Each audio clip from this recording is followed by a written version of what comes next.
वादी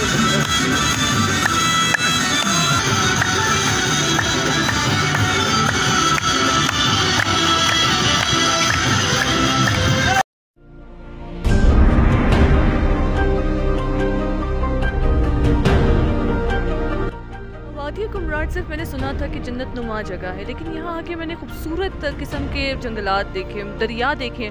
पानी यहाँ का इतना साफ़ और शफाफ है कि ये मैं अपने इलाके में ये इमेजिन नहीं कर सकती। इसके अलावा इतने खूबसूरत पहाड़ कि आप उनकी उस नज़ारे में आप खुद को खो बैठते हैं।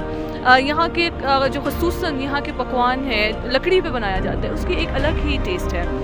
जो मुझे यहाँ इशू आ रहा है वो एक यहाँ का रोड का इशू है। इसके अलावा थोड़ी आपकी नेटवर्किंग की फैसिलिटीज़ हैं, ये आपके पास नहीं है। बाकी बावजूद इसके यहाँ अगर आप पुरसुकून ज़िंदगी यहाँ थोड़ा सा दुनिया से कट ऑफ होकर साइड पे आना चाहते हैं और अपनी ज़िंदगी को एंजॉय करके स्ट्रीमलाइन करना चाहते हैं, तो I think it's a best option. मैं सजेस्ट करूँगी कि हर पाकिस्तानी को आना चाहिए। हम लोग बाहर वाली कंट्रीज़ में जाते हैं घूमने।